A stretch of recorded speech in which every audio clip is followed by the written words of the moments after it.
Good morning, dear students. In our previous video, we had discussed about some important thing of our solar system. Okay. Today we will discuss the exercise of this chapter. Here, question and answer will be given. You have to do this question answer in your notebook. Okay. Now let's read and I will explain the answer also. Question 1. Answer the following question briefly. यहाँ पे कुछ questions दिए हैं जिसके हमें answers देना है. Okay. The first is A how does a plant differ from how does a planet differ from a star. कि एक ग्रह एक तारे से किस तरह से अलग है. Now the answer A difference between a planet and a star. यहाँ पे डिफरेंस दिया हुआ है planet and star. The first point is a planet does not have its own light and heat, it derives it from a star. यानी एक planet की अपनी ना तो कोई हीट होती है ना ही लाइट होती है, ये सब उसे किसी तारे से मिलती है. Star. A star possess its own heat and light. जबकि इसके विपरीत हर तारे की अपनी एक हीट और लाइट होती है. Second point, a planet is usually smaller than star. कोई भी प्लैनेट एक स्टार के मुकाबले काफ़ी छोटा होता है. Stars are very huge object compare to a planet in general. जबकि तारे प्लैनेट के मुकाबले में काफ़ी बड़े होते हैं. Now question number B, what is mean by the solar system. Solar system का क्या मतलब है. The answer B is the term solar system refer to the family of the sun. Solar system का मतलब होता है सूरज का परिवार. The sun is a star around which 8 planets, among other celestial objects, revolve in orbit. और यही सूरज जो कि एक तारा है, इसके चारों ओर 8 planets घूमते हैं. This whole system of bodies is called the solar system. और इसमें जो भी celestial meteoroids या दूसरे objects रहते हैं, उन सबको मिलाकर solar system कहा जाता है. The sun is the head of this system. और सूरज इस सोलर सिस्टम का हेड है. C, name all the planets according to their distance from the sun. यहाँ पे हमें सूरज से बढ़ती हुई दूरी के अकॉर्डिंग प्लैनेट्स का नाम लिखना है. Now the answer is the list of planet in order of their distance from the sun is as follows. और सूरज से बढ़ता हुआ दूरी में यहाँ पर क्रम दिया गया है. जैसे सबसे पास it is Mercury, then Venus, then Earth, Mars, Jupiter, Saturn, Uranus, and at the end it is Neptune. सबसे दूर नेपच्यून है. D. Why is the Earth called a unique planet? अर्थ को हम यूनिक प्लैनेट क्यों कहते हैं. The answer D is the Earth is regarded as a unique planet because of the following reason. अर्थ को निम्न कारणों से यूनिक प्लैनेट कहते हैं. First, it is the only planet known to support life. क्योंकि यह एक इकलौता ऐसा ग्रह है जिस पर जीवन पाया जाता है. It has oxygen and water present in proportion that allow life to thrive. क्योंकि यहाँ पर ऑक्सीजन और वाटर पर्याप्त रूप से मिलती है जो कि जीने के लिए, जीवन के लिए आवश्यक है. Second, it also has a temperature range that support life. यहाँ का तापमान भी जीवन के अनुकूल है. Third, the proportion of water present is about 2/3 of the surface of earth when compared to land. यहाँ पर जो वाटर प्रेजेंट है वो 2/3 of the surface of earth है, जो कि काफ़ी ज़्यादा है जमीन के मुकाबले.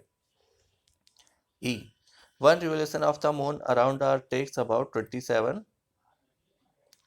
So these three section are the answer of D. कि किन किन वजहों से हमें अर्थ एक यूनिक प्लैनेट लगता है. Okay. Now the question is why do we see only one side of the moon always. हमें चंद्रमा की सिर्फ एक ही दिशा हमेशा क्यों दिखाई देता है, या एक ही भाग हमेशा क्यों दिखाई देता है. E. One revolution of the moon around the earth takes about 27 days. Earth पृथ्वी के चारों ओर चक्कर लगाने में 27 दिन का समय लेता है. Incidentally, the moon's rotation about its own axis also takes nearly the same time. और अर्थ अपने और मून अपने चारों ओर चक्कर लगाने पर भी अपनी एक्सिस पे रोटेट करने में लगभग इतना ही समय लेता है. 1 day of the moon is equal to 27 earth days.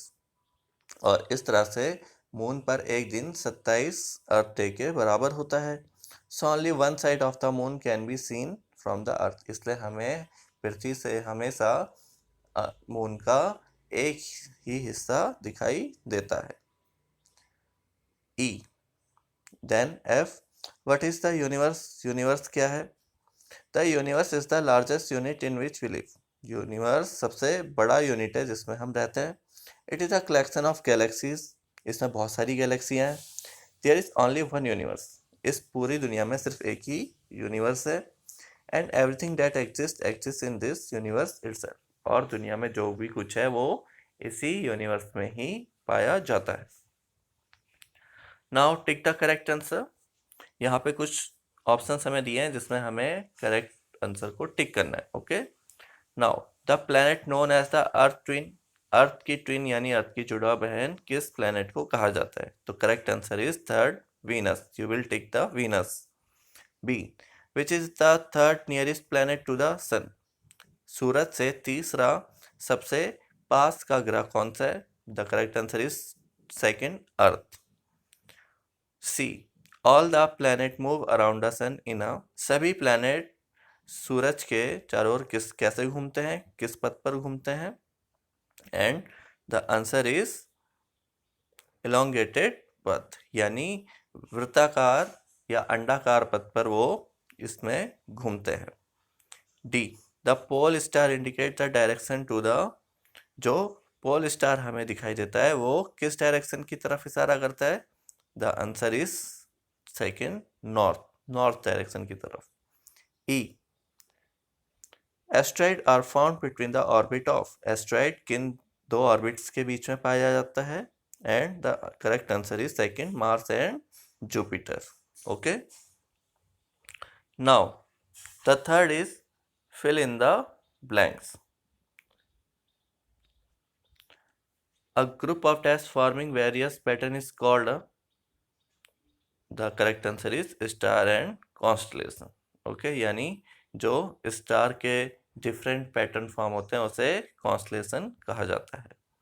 B, a huge system of star is called galaxy. C, dash is the closest celestial body to our earth, हमारे अर्थ के सबसे पास की सेलेस्टियल बॉडी कौन सी है? द आंसर इज मून, चंद्रमा। D, dash is the third nearest planet to the earth, to the sorry sun, सूरज के तीसरा सबसे पास का ग्रह कौन सा है? And the answer is earth. E, planet do not have their own dash and dash, planet do not have their own heat and light, planet की अपनी हीट और लाइट नहीं होती है। Okay, so dear student, by this your chapter 1 of geography is completed. What is your homework?